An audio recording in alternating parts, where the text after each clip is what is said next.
வணக்கம். சனாதன தர்மம் குறித்து தமிழ்நாடு அமைச்சர் உதயநிதி ஸ்டாலினின் சர்ச்சைக்குரிய கருத்துக்களை வெறுப்பு பேச்சு என்று கூறி பாஜக ஐடி தலைவர் அமித் மாளவியா மீதான எஃப்ஐஆரை சென்னை உயர் நீதிமன்றத்தின் மதுரை விசாரணைகளை நீதிபதி எஸ். ஸ்ரீமதி ரத்து செய்துள்ளார். இந்த அதிரடி தீர்ப்பு இந்திய அரசியல் களத்தில் பெரும் பரபரப்பை ஏற்படுத்தியுள்ளது. குறிப்பாக பேச்சு சுதந்திரம் மற்றும் மத உணர்வுகள் தொடர்பான விவாதங்களில். இந்த முக்கிய வழக்கின் முழு விவரங்கள், பின்னணி மற்றும் நீதிமன்ற கருத்துக்களை இப்போது விரிவாக பார்ப்போம். ஏப்ரல் 2023 அன்று உதயநிதி ஸ்டாலின் ஒரு மாநாட்டில் பேசுகையில் சனாதன தர்மத்தை மலேரியா, டெங்கு, கொரோனா போன்ற நோய்களுடன் ஒப்பிட்டு அதை சமூக அநீதி மற்றும் ஏற்றத்தாழ்வுகளை ஊக்குவிப்பதாக கூறி ஒழிக்க வேண்டும் என்று அழைப்பு விடுத்தார். உதயநிதி ஸ்டாலின் கூறியபடி சனாதன தர்மம் சமூகத்தில் பின்தங்கியவர்களை மேலும் பின்னடையச் செய்யும் ஏற்றத்தாழ்வு மற்றும் அநீதியை ஊக்குவிப்பதாக இருப்பதால் அதை முற்றிலும் ஒழிக்க வேண்டும் என்று வலியுறுத்தினார். இது தேசிய அளவில் பெரும் சர்ச்சையை ஏற்படுத்தியது. இந்த கருத்துக்கள் உடனடியாக தேசிய அளவில் விவாதப் பொருளாக மாறின. பல அரசியல் தலைவர்கள், சமூக ஆர்வலர்கள் கடும் கண்டனம் தெரிவித்தனர் மற்றும் ஊடகங்களில் நீண்ட நாட்களாக விவாதிக்கப்பட்டது. இதற்கு பதிலாக பாஜக தலைவர் அமித் மாளவியா தனது எக்ஸ் பக்கத்தில் உதயநிதி ஸ்டாலினின் பேச்சை சனாதன தர்மத்தை பின்பற்றும் இந்தியாவின் 80% மக்களுக்கு எதிரான இனப்படுகொலை அழைப்பாக விளக்கி வெறுப்பு பேச்சு என்று பதிவிட்டார்.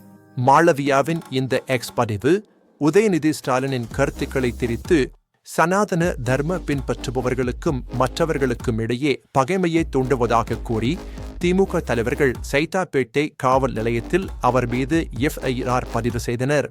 இந்திய தண்டனை சட்டத்தின் 153, 15(3) மற்றும் 505 பிரிவுகளின் கீழ் வெவ்வேறு சமூகங்களுக்கு இடையே பகைமையை தூண்டியதாக கூறி அமித் மாளவியா மீது வழக்கு பதிவு செய்யப்பட்டது. இந்த வழக்கை விசாரித்து சென்னை உயர் நீதிமன்ற மதுரை கிளை நீதிபதி எஸ். ஸ்ரீமதி உதயநிதி ஸ்டாலினின் சனாதன தர்மம் குறித்த கருத்துக்களை வெறுப்பு பேச்சு என்று தீர்ப்பளித்தார். நீதிமன்றம் கூறியது போல் சனாதன தர்மத்தை ஒழிக்க வேண்டும் என்ற உதயநிதியின் அழைப்பு அந்த மத சமூகத்திற்கு எதிரான இனப்படுகொலை அல்லது கலாச்சார அழிப்புக்கான அழைப்பாக விளக்கப்படலாம். இது தெளிவான வெறுப்பு பேச்சாகும். அமித் மாளவியாவின் எக்ஸ் பதிவு உதயநிதி ஸ்டாலினின் கருத்துக்களுக்கு ஒரு நியாயமான மற்றும் உரிய எதிர்வினையாக இருந்தது. அதில் எந்தவித குற்றவியல் நோக்கமோ அல்லது வன்முறை தூண்டுதலோ இல்லை என்று நீதிமன்றம் தெளிவாக கண்டறிந்தது. மாளவியா வன்முறையை தூண்டவோ சமூகங்களுக்கிடையே மோதலை உருவாக்கவோ எந்த முயற்சியும் செய்யவில்லை. அவர் வெறும் உள்ளடக்கத்தை மீண்டும் பகிர்ந்து விமர்சித்ததே என்று நீதிபதி ஸ்ரீமதி தீர்ப்பில் குறிப்பிட்டார். மேலும் உதயநிதி ஸ்டாலின் மீது மாநில அரசு எந்த நடவடிக்கையும் எடுக்காததை கடுமையாக கண்டித்த நீதிமன்றம் திராவிட கட்சிகள் இந்து மதத்தின் மீது வரலாற்று ரீதியாக தொடர்ந்து தாக்குதல் நடத்தி வருவதையும் சுட்டிக்காட்டியது.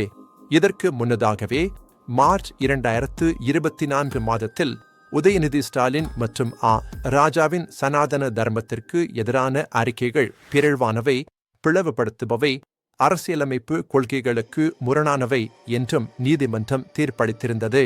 இந்த முக்கிய தீர்ப்பு பேச்சு சுதந்திரத்தின் எல்லைகள், மத உணர்வுகளை பாதுகாக்கும் நீதித்துறையின் பங்கு ஆகியவற்றை தொடர்பான விவாதங்களில் ஒரு மைல்கரையாக நிற்கிறது.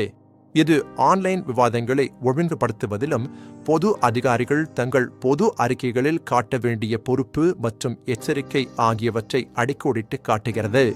இந்த சென்னை உயர் நீதிமன்ற தீர்ப்பு இந்திய அரசியலில் ஒரு புதிய அத்தியாயத்தை திறந்துள்ளது. இதன் விளைவுகள் மற்றும் பாதிப்புகள் நீண்ட காலத்திற்கு எதிரொலிக்கும் என்பது உறுதி.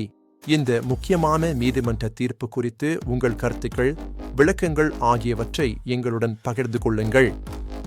நன்றி. தொடர்ந்து நமது சேனலுடன் இணைந்திருங்கள்.